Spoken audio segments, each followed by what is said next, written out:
Good morning all of you.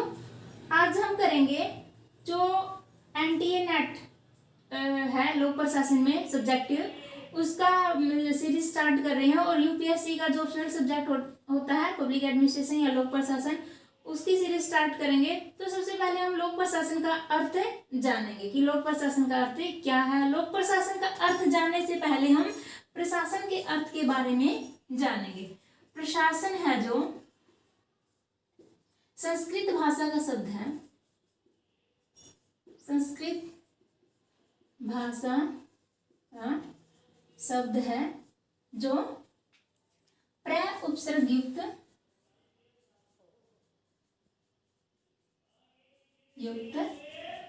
शास धातु से निकला है,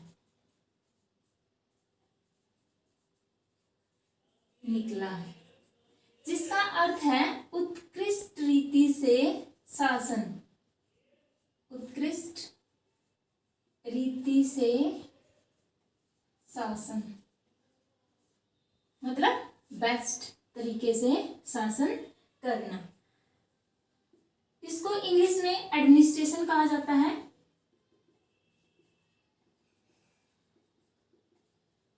एडमिनिस्ट्रेशन है जो लैटिन भाषा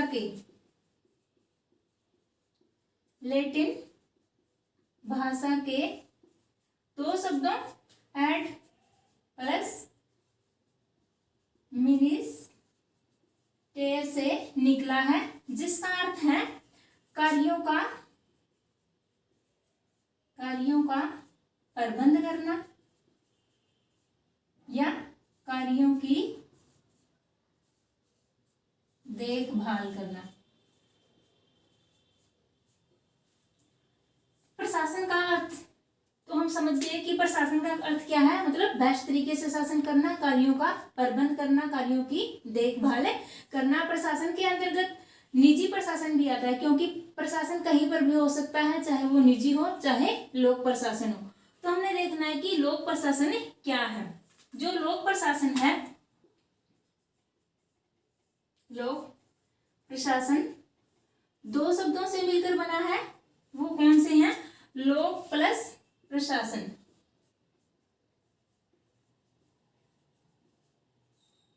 यहां पर लोक शब्द के दो अर्थ हैं। लोक शब्द का एक अर्थ तो लगाया जाता है सरकार से, सरकार के द्वारा जो कार्य किए जाते हैं वो क्या है, लोक प्रशासन के अंतर्गत आएंगे। और दूसरा लोक शब्द का अर्थ है जनता, कि जनता की भलाई के लिए जो भी कार्य किए जाए या ज्यादा से ज्यादा जनता के लिए जो कार्य सरकार के द्वारा किए जाएंगे वो भी क्या है, लोक प्रशासन के अंतर्गत आएंगे। चाहे वो नियामक प्रकृति के हों, किसी नियम से संबंधित हो या जन कल्याण से संबंधित हो, किसी भी प्रकार के कार्य हो, वो क्या है, जनता से जो संबंधित कार्य होंगे वो क्या है, लोक प्रशासन के अंतर्गत आएंगे। तो यहाँ ये बात ध्यान रखने वाली है कि जो लोक प्रशासन में लोक शब्द के दो अर्थ लिए जाते हैं। वो प्रशासन का अर्थ होता है कि कार्यों को करना, अच्छे तरीके से कार्यों को प्रबंध करना। तो विभिन्न विद्वानों ने इसके जो लोक प्रशासन के अर्थ के बारे में दो दृष्टिकोण दिए हैं। एक है संकुचित दृष्टिकोण तथा दूसरा है व्यापक। संकुचित अर्थ या संकुचित दृष्टिकोण कह सकते हैं हम इसको। संकुचित जो दृष्टिकोण है उसका मानना है कि जो लोक प्रशासन में सिर्फ जो कार्यपालिका से संबंधित कार्य हैं वो कार्य इसके अंतर्गत आएंगे। जैसे सरकार के तीन अंग होते हैं, कार्यपालिका, विधानपालिका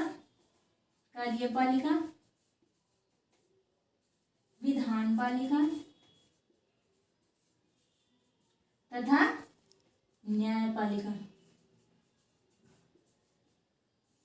ये तीन महत्वपूर्ण अंग होते हैं। कार्यपालिका का कार्य क्या होता है?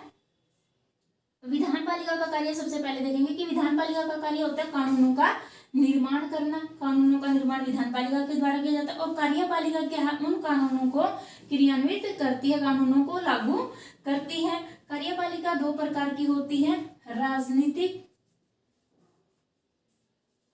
तथा स्थायी। यहाँ पर जो ज्यादातर क्या है, जो स्थायी कार्यपालिका है लोक प्रशासन के अंतर्गत जो कानूनों को क्रियान्वित करती है वो क्या है, स्थायी कार्यपालिका। और राजनीतिक कार्यपालिका मतलब कानूनों को की उसकी जिम्मेवारी होती है कि उनको लागू करवाए। और न्यायपालिका कानूनों की व्याख्या करती है। तो तीन है जो संकुचित दृष्टिकोण वाले विद्वान हैं उसमें कौन कौन है, साइमन, पर्सी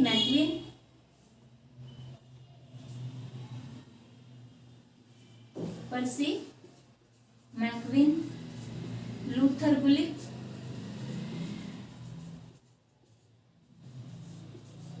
ये विद्वान है। इनका मानना है कि लोक प्रशासन में सिर्फ कार्यपालिका के जो कार्य हैं उनको ही किया जाता है, मतलब क्रियान्वित करने से संबंधित कार्य लोक प्रशासन के अंतर्गत आएंगे। जो व्यापक दृष्टिकोण है इसका,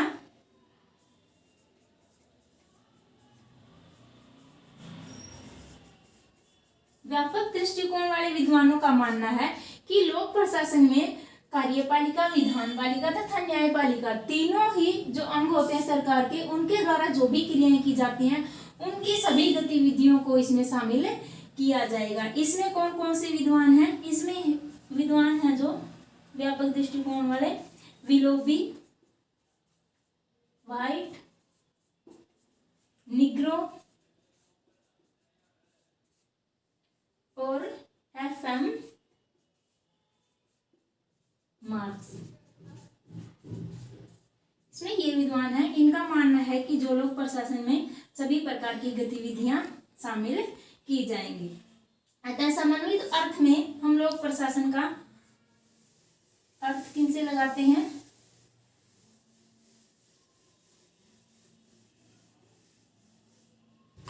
अगर इसका समन्वित अर्थ लगाया जाए,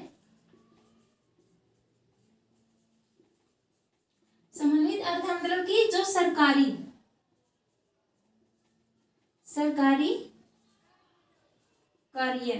कार्यों से संबंधित है मतलब क्या है, जो सरकारी कार्य होंगे वो क्या है, लोक प्रशासन के अंतर्गत आएंगे। निजी संगठन जो सरकार द्वारा वित्त पोषित हैं, मतलब जो निजी संगठन होते हैं लेकिन वो क्या है, सरकार के द्वारा वित्त पोषित हैं, उनकी जो गतिविधियां हैं अगर वो सार्वजनिक प्रकृति की हैं तो वो कार्य भी क्या है, लोक प्रशासन के अंतर्गत आएंगे। अंतरराष्ट्रीय संगठन जैसे UNO है, मानवाधिकार आयोग है, राष्ट्रीय तथा स्थानीय संगठन, इनकी जो गतिविधियां हैं वो भी क्या है, लोक प्रशासन के अंतर्गत आएंगी, क्योंकि इनके जो कार्य होंगे अगर वो सार्वजनिक प्रकृति के हैं, जनता की भलाई के लिए अगर वो कार्य किए जाते हैं तो वो गतिविधियां भी क्या है, इसके अंतर्गत आएंगी। किसके अंतर्गत, लोक प्रशासन के अंतर्गत। आई होप आप लोगों को इसका अर्थ समझ में आया होगा। कल हम इसकी विशेषताएं, महत्व के बारे में पढ़ेंगे। अगर वीडियो अच्छा लगे तो वीडियो को लाइक करें, शेयर करें तथा चैनल को सब्सक्राइब करें। धन्यवाद।